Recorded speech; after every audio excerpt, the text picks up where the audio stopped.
அவுது பில்லாஹி மினஷ் ஷைத்தானிர் ரஜீம். பிஸ்மில்லாஹிர் ரஹ்மானிர் ரஹீம். வணங்குவதற்கு தலையையும் வாழ்த்துவதற்கு நாவையும் கொடுத்த எல்லாம் உள்ள இறைவனுக்கு எல்லா புகழும். தமிழ்நாடு இஸ்லாமிய கூட்டமைப்பு மற்றும் IFTN மற்றும் அனைத்து ஜமாத்துகள் தோழமை கட்சி அமைப்புகள் சார்பாக பயங்கரவாத இஸ்ரேலிய நாட்டில் உலக ரவுடியாக செயல்படும் அமெரிக்காவின் அடிவடியாக இருக்கக்கூடிய நெதன்யாகுவை கண்டித்தும் அப்பாவி மக்களை கொன்று குவிக்கும் இஸ்ரேலிய நாசகார செயலை கண்டித்தும் இந்தியாவை இஸ்ரேலுக்கு எதிராகவும் பாலஸ்தீனத்திற்கு ஆதரவாகவும் செயல்பட வேண்டியும் இன்னும் பல கருத்துக்களை இங்கே பல தலைவர்கள் உரையாற்றினார்கள். நமது IFTN மாநில ஒருங்கிணைப்பாளர் மதிப்புக்குரிய சகோதரர் தூத்துக்குடி சம்சுதீன் அவர்களை இந்த நேரத்தில் உரையாற்றுமாறு அன்போடு கேட்டுக்கொள்கின்றேன். அஸ்ஸலாமு அலைக்கும் வரஹ்மத்துல்லாஹி வபரகாத்துஹு.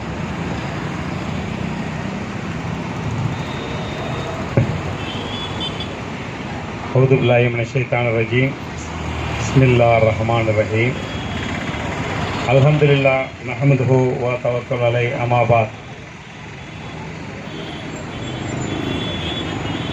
தமிழ்நாடு இஸ்லாமிய கூட்டமைப்பின் சார்பாகவும் அனைத்து ஜமாத்துகள் மற்றும் தோழமை கட்சிகள் சார்பாகவும் நடைபெறும் இந்த மாபெரும் கண்டன ஆர்ப்பாட்டத்தில் கலந்து கொண்ட அனைத்து சகோதரர்களுக்கும் அனைத்து தோழமை இயக்கங்களுக்கும் மற்றும் PNT காலனி, அண்ணாநகர், பெரியபள்ளி ஜமாத் போன்ற ஜமாத் நிர்வாகிகள் மற்றும் ஜமாத்தார்கள் அனைவருக்கும் எனது நன்றியையும் வாழ்த்துக்களையும் தெரிவித்துக் கொண்டு இந்நிகழ்ச்சியை தலைமையேற்று நடத்தி கொண்டிருக்கக்கூடிய சகோதரர் IFTN மாவட்ட தலைவர் சையத் அலி அவர்களுக்கும் மற்றும் இந்நிகழ்ச்சியில் திருநெல்வேலி, திருச்செந்தூர், காயல்பட்டினம் மற்றும் சிவகாசி போன்ற பல ஊர்களிலிருந்து வருகை தந்து இந்த நிகழ்ச்சியை சிறப்பாக நடத்தி தந்து கொண்டிருக்கக்கூடிய அனைவருக்கும் எனது வாழ்த்துக்களை தெரிவித்துக் கொள்கிறேன்.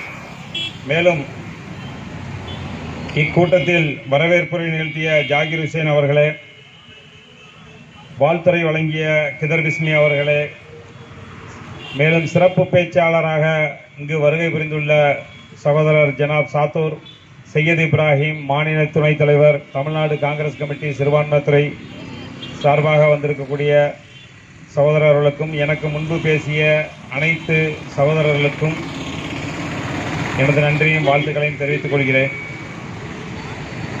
தூத்துக்குடி மாநகரிலே பாலஸ்தீனத்தை ஆக்கிரமிக்கும், பாலஸ்தீன பெண்களையும் ஆண்களையும் குழந்தைகளையும் கொன்று குவிக்கும், உலகமே எதிர்க்கும் கொத்து குண்டுகளையும் பாஸ்பரஸ் குண்டுகளையும் போட்டு உலகை அச்சுறுத்தி கொண்டிருக்கும் இஸ்ரேல், அதற்கு துணை போகும் அமெரிக்கா போன்ற வல்லரசு என்கின்ற பெயரில் நல்லரசாக இல்லாமல் செயல்படும் இந்த கோடிக்கணக்கான கேடிகளையும் நாம் இந்த நேரத்தில் கண்டிக்க கடமைப்பட்டுள்ளோம்.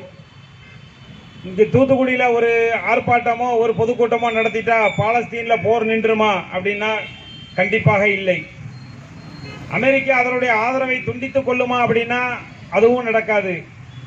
இந்தியா முழுமையாக பாலஸ்தீனத்திற்கு மட்டுமே ஆதரவு தருகிறோம் என்கின்ற பெயரில் இஸ்ரேலிய தூதரகத்தை இங்கிருந்து அகற்றிவிடுமா என்றால் கண்டிப்பாக இல்லை. குறைந்தபட்சம் அந்த தூதர்களை அழைத்து தண்டிக்க தேவையான முயற்சியில் எடுக்கக்கூடிய திராணியற்ற அரசுகளாகத்தான் இன்று உலக நாடுகளில் இருக்கக்கூடிய இந்தியா முதல் அரபு நாடுகள் வரை இருந்து கொண்டிருக்கிறது. அவங்கள்ட்ட பேசுறதுக்கு கூட இன்னைக்கு நாதியற்ற சமுதாயமாக ஒரு நாடு அப்படின்னு சொன்னா அந்த நாட்டுக்கு ஒரு இராணுவம் இருக்கணும், ஒரு காவல்துறை நிறுவனங்கள் இருக்கணும், அதே மாதிரி மருத்துவம் மற்றும் நகராட்சி, உள்ளாட்சி போன்ற நிர்வாகங்கள் இருக்கணும். ஆனா இன்னைக்கு உலக நாடுகள் பூராவே இஸ்ரேலை கண்டிக்கிற விதமாக என்ன சொல்றாங்கன்னா போரை நிறுத்துங்கிறாங்க. இது யாருக்குமான போர்னே தெரியல. இது போரே கிடையாது. ஒரிஜினலா சொல்ல போனா போர்னா ஒரு ராணுவத்துக்கும் நடக்கணும், ஒரு அதிகபட்ச ராணுவம் இருக்கக்கூடிய ஒரு நாட்டுக்கும் குறைந்தபட்ச ராணுவம் இருக்கக்கூடிய ஒரு நாட்டில் சண்டை போட்டா ஓகே. பாலஸ்தீனுக்கு நாட்டிற்கான அங்கீகாரமே இப்பதான் ஒரு 5 நாடுகள் கொடுத்துருக்கு. அந்த நாட்டுக்கு போலீஸ் இருக்கா? இல்ல. அந்த நாட்டுக்கு ஒரு நிர்வாகம் இருக்குதா? கிடையாது. அப்ப அந்த நாட்டினுடைய நிர்வாகம் இல்லாத, ராணுவம் இல்லாத ஒரு நாட்டோடு அனைத்து வலிமை கொண்ட ஒரு நாடாக இருக்கக்கூடிய அமெரிக்கா, பிரிட்டன் போன்ற அனைத்து நாடுகளிடமும் ஆயுதம் வாங்கக்கூடிய வல்லமை கொண்ட ஒரு இஸ்ரேல் அரசு ஒரு பாலஸ்தீனர்களை, அப்பாவி மக்களை கொத்து கொத்தாக குண்டுகளை போட்டு அழிக்கக்கூடிய இவர்களை இதை போர் என்று நாம் எப்படி சொல்ல முடியும்? இது முழுக்க முழுக்க இனப்படுகொலை. குறைந்தபட்சம் இப்ப ஸ்ரீலங்கால எல்டிடி நேரடியாக சண்டையிட்டார்கள். அங்கு ஒரு இனப்படுகொலை நடந்தது. ஆனால் அதே மாதிரி அங்கேயாவது குறைந்தபட்சம் அங்க ஒரு ராணுவம் இருந்தது, அந்த நாட்டில் நீதிமன்றம் இருந்தது, அங்க எல்டிடிக்கு ஒரு நிர்வாகம் இருந்தது. ஆனா பாலஸ்தீன்ல அப்படி ஒரு எதுவுமே கிடையாது. தண்ணி வேணுமா இஸ்ரேல் தான் கொடுக்கணும், மருந்து வேணுமா இஸ்ரேல் தான் அனுமதிக்கணும், டாக்டர்களை அனுமதிக்கணுமா வேண்டாமா இஸ்ரேல் தான் முடிவு பண்ணும், உணவுப் பொருட்களை வழங்கலாமா கூடாதா இஸ்ரேல் தான் முடிவு பண்ணும். அப்படி ஒரு பகுதியை, அது ஒரு பகுதி, அது நாடே இல்லை என்கின்ற ஒரு நிலையில் வைத்துக்கொண்டு சுத்தி இருக்கக்கூடிய அரபு நாடுகள் தங்களுடைய ரசூல் ஸல்லல்லாஹு அலைஹி வஸல்லம் சொன்னாங்க, ஒரு காலம் வரும், அந்த காலத்தில் இஸ்லாமியர்கள் கொத்து கொத்தாக கொல்லப்படுவார்கள் அப்படின்னு சொல்லும் பொழுது அவங்க இருக்கிற தோழர்கள் கேட்டாங்க, அப்போ இஸ்லாமியர்கள் குறைவாக இருப்பார்களா அந்த காலத்தில் அப்படின்னு கேட்கும்போது, இல்ல நிறைய பேர் இருப்பீங்க, நிறைய கடல் நுரையை போல நீங்கள் முஸ்லீம்கள் இருப்பீர்கள். ஆனால் எல்லோருக்கும் உடலில் ஒரு பயம் இருக்கும், மனதில் ஒரு பயம் இருக்கும். வகன் என்கின்ற பயத்தின் காரணமாக இந்த உலக வாழ்க்கையில் இருந்து நம்மை நீக்கி விடுவார்களோ, நம்மளை கொன்று விடுவார்களோ, நம்மளை கைது செய்து விடுவார்களோ, நம்மளை அடிமைப்படுத்தி விடுவார்களோ என்கின்ற நோக்கத்தில் பயத்தின் காரணமாக ஒருவர் பாதுகாக்க தவறி விடுவார்கள் என்று சொன்னார்கள்.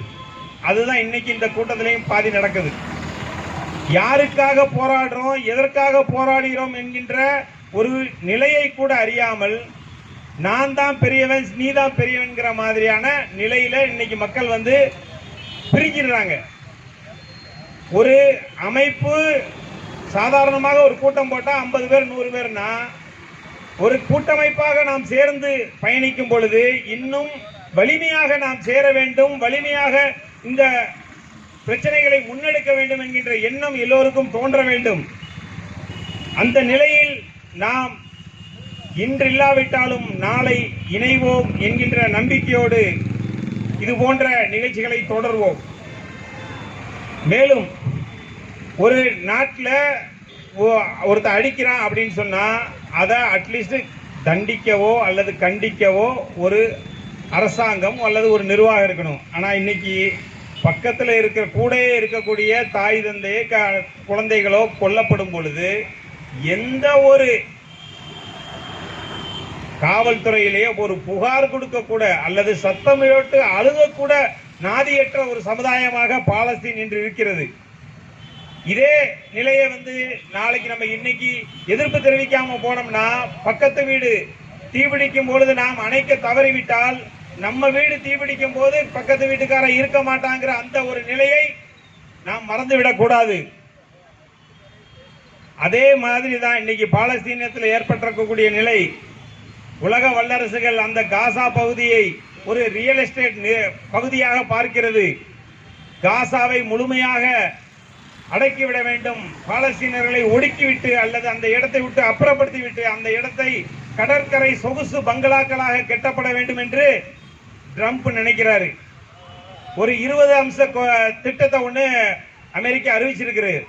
அந்த 20 அம்ச திட்டத்தில் முதல் கோரிக்கை என்னன்னா, ஆயுதங்களை கைவிட வேண்டும்.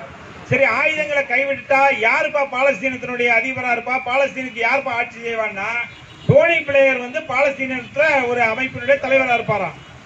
ட்ரம்ப்பும் டோனி பிளேயரும் சேர்ந்து பாலஸ்தீனத்தை ஆளுவாகலாம். எப்படி இருக்கு இவங்களுடைய திட்டம்? அதுபோக இவர்கள் இஸ்ரேல் என்னைக்கு பாலஸ்தீனத்துக்குள்ள தரைமார்க்கமாக நுழைகிறதோ அன்றைக்கே இஸ்ரேல் முழுமையாக அழிந்துவிடும். அந்த நிலைக்கு பயந்துதான் இந்த சமாதான ஒப்பந்தத்துக்கு வர்றாங்க. திருக்குறான்ல ஒவ்வொரு சூறாவிலையும் ஒவ்வொரு தொழுகையிலும் நாம் ஓதக்கூடியது சபிக்கப்பட்ட யூதர்கள், சபிக்கப்பட்டவர்களுடைய வழியும் அல்ல அப்படின்னு நம்ம ஒவ்வொரு முறையும் ஓதுறோம். அதுக்கு காரணம் என்ன கேட்டீங்கன்னா, இந்த சபிக்கப்பட்டவர்களால எந்த ஒப்பந்தம் போட்டாலும், யாரை கொண்டு ஒப்பந்தம் போட்டாலும் மீற முடியும். அவர்கள் அந்த ஒப்பந்தத்தை மதிக்க மாட்டார்கள் அப்படிங்கிறது மிக தெளிவாக தெரியும். ஒரு கத்தார் நாட்டில் பேச்சுவார்த்தைக்காக பாலஸ்தீனுடைய போராளிகள் போறாங்க. கத்தார் நாட்டினுடைய அரசு பிரதிநிதிகளோடு சந்திக்கிறார்கள். கத்தார் நாட்டுக்கு போய் 5 விமானங்களோடு ஒரு பெட்ரோல் நிரப்பும் நிறுவனங்களோடு போய் சேர்றாங்க அப்படின்னு சொன்னா, எந்த அளவுக்கு போய் அந்த அனைத்து நாட்டினுடைய எல்லைகளையும் தாண்டி போய் குண்டு போட்டுட்டு வர்றான். அப்ப எந்த அளவுக்கு இஸ்ரேலால இந்த மாதிரியான விஷயங்களை செய்ய முடிகிறது? இந்த அரபு நாடுகள் தங்களுடைய விமான தளங்களையும் வான் பாதுகாப்பையும் எந்த நிலையில் வைத்திருக்கிறார்கள் என்பதை நம்ம தெரிஞ்சுக்கணும். இந்த நிலையில் இருக்கக்கூடிய கத்தார்ல குண்டு போடுறான். உடனடியாக குறைந்தபட்ச எதிர்ப்பு, ஒரு புழு கூட நசுக்கனா நெளியும்னு சொல்லுவாங்க, அந்த நெளிவு கூட இல்லாத ஒரு கத்தார் அரசாங்கம் உடனே ஐஓசியை கூட்டுறானா. சரிடா, ஐஓசியை கூட்டி எதுவும் பெருசா செஞ்சிருவானு, ஒரு 120 நாடு இருக்கு அப்படின்னு நம்ம பார்த்துக்கிட்டு இருந்தா அவன்கிட்ட கெஞ்சிரான். ஐஓசியினுடைய தீர்மானத்துல நீங்க இந்த மாதிரி எங்க நாட்டையே அடிச்சா உங்களை எப்படி நாங்க பாதுகாக்க முடியும், உங்களை எப்படி நாங்க நட்பு நாடா ஏத்துக்க முடியும்னு கேட்கிற அளவுக்கு கேவலமா செஞ்சுக்கிட்டு இருக்கு. அப்போ இந்த மாதிரியான நிலைகள்ல இருந்தெல்லாம் நம்ம மாறணும். இன்னைக்கு இஸ்ரேலுக்கு இந்தியா தொடர்ந்து ஆதரவளித்து வந்துன்ற நிலையில இன்னைக்கு அமெரிக்கா வச்ச ஆப்புல ஒரே ஒரு ட்ரிப்பு மாத்தி போட்டிருக்கான். அமெரிக்கா 50% வரியை விதிச்சுட்டு மோடி எனக்கு நண்பருங்கிறான். இவங்களும் பல்ல காட்டுறாங்க. உனக்கு 50% வரி விதிச்சிருக்கிறான், இப்ப அதையும் இன்னும் அதிகப்படுத்த போறாங்கிறான். அங்க இருக்கிற H1 விசாவுக்கு 80 லட்சம் நான் வசூல் பண்ணுவேங்கிறான். ஆனா இவன் நட்பு நாடா, இவங்க 2 பேரும் நண்பர்களாம். நாட்டுக்கு துரோகம் பண்ணக்கூடிய ஒரு நாட்டோடு நீ நட்பு நாடுன்னு சொல்றதுக்கே கேவலமா தெரியலையா? இது மாதிரி நிலையில நம்ம தொடர்ந்து இருந்தோம்னு சொன்னா கண்டிப்பா இந்த நிலை, பாலஸ்தீனுக்கான நிலை இந்தியாவுக்கும் வரும், தூத்துக்குடிக்கும் வரும். காரணம் என்னன்னு கேட்டீங்கன்னா, எப்படி ரியல் எஸ்டேட் நிறுவனங்களுக்காக பாலஸ்தீன் இன்று அளிக்கப்படுகிறதோ அதே போல 370 பிரிவு 370 நீக்கி காஷ்மீர் இடத்தை அதானிக்கு அம்பானிக்கு வித்தாச்சு. அதே மாதிரி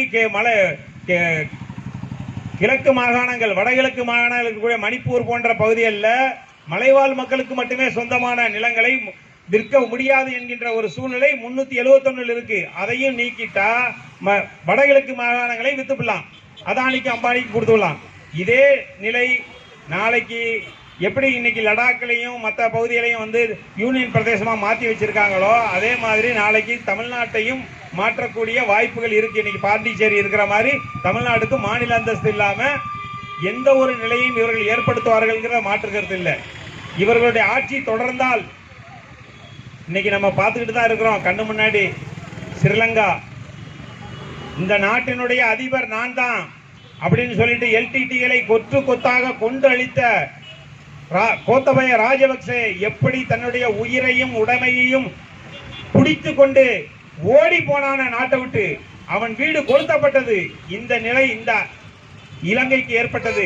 அதே போல வங்காளதேசத்தில் இந்த ஆட்சியாளர்கள் நமக்கானவர்கள் அல்ல, இவர்கள் ஏழை மக்களுக்கான ஆட்சியாளர்கள் அல்ல என்று அந்த மக்கள் புரிந்ததனால் பங்களாதேஷில் ஒரு பெரிய புரட்சி ஏற்பட்டது.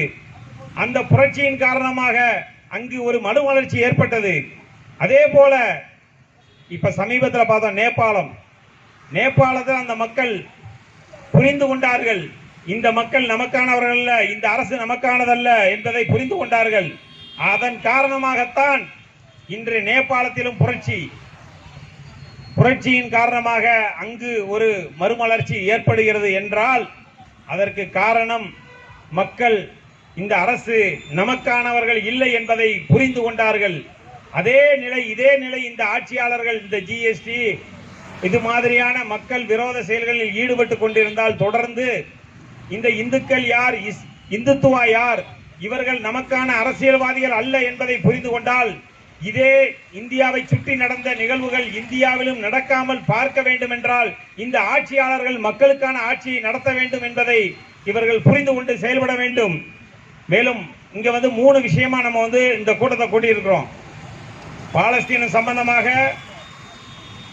கண்டன ஆர்ப்பாட்டமாக இது நடந்து கொண்டிருக்கிறது. மேலும் வக்ஃபு திருத்த சட்டத்தை குறித்தும் நம்ம விவாதிச்சிருக்கிறோம். அதே போல தமிழக அரசு நகராட்சி தேர்தல்களில் இஸ்லாமியர்களுக்கான இடஒதுக்கீடை அரசியல் அதிகாரத்திற்கான இடஒதுக்கீடை வழங்க வேண்டும் என்று கேட்கிறோம். அந்த உள்ளாட்சி மன்ற தேர்தல்களில் இடஒதுக்கீடு கொடுக்கிற பட்சத்தில் குறைந்தபட்ச இஸ்லாமியர்கள் தங்களுக்குள் வெற்றி பெற்று அந்த ஒரு குறிப்பிட்ட அதிகாரத்தை பெறுவார்கள் என்பதை திமுக அரசு உணர்ந்து உடனடியாக சட்டமன்றத்தில் ஒரு தீர்மானத்தை நிறைவேற்றி இஸ்லாமியர்களுக்கான உள்ளாட்சி மன்ற தேர்தல்களில் இடஒதுக்கீடை வழங்க வேண்டும் என்று இந்த கூட்டத்தின் வாயிலாக கேட்டுக்கொண்டு விடைபெறுகிறேன். நன்றி. இஸ்லாம்.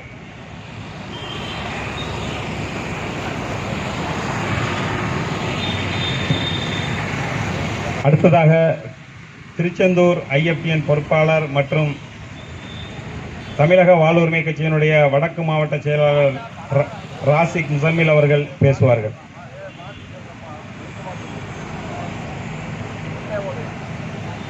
தெற்கு மாவட்ட செயலாளர் திருச்செந்தூர் ஸ்ரீவைகுண்டம்.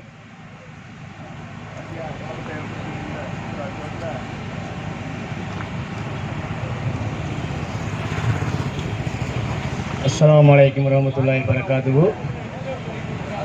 இன்று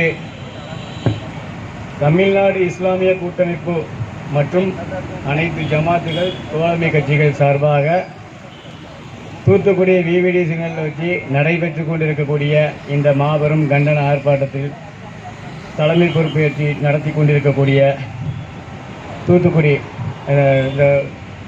சம்சுதீன் காக்கா அவர்களுக்கும் அதன் ஏனைய நிர்வாகிகளுக்கும் அவர்களின் அழைப்பினை ஏற்று இங்கு வருகை தந்திருக்கக்கூடிய அனைத்து தோழமை கட்சிகளுடைய பொறுப்பாளர்களுக்கும் நான் சார்ந்திருக்கக்கூடிய தமிழக வாழ்வுரிமை கட்சியின் சார்பாக நெஞ்சார்ந்த வாழ்த்துக்களை தெரிவித்துக் கொள்கிறேன். இன்றைக்கி பார்த்தீங்கன்னா தமிழகத்தில் இன்றைக்கு முக்கியமாக இந்த பிரச்சனைக்கு 3 பிரச்சனையை முன்னெடுத்திருக்காங்க இந்த போராட்டத்தின் வாயிலாக. ஒன்று, இஸ்ரேலில் நடைபெறக்கூடிய இந்த போராட்டம். 2வது, வக்ஃபு திருத்த சட்டத்தை கண்டித்து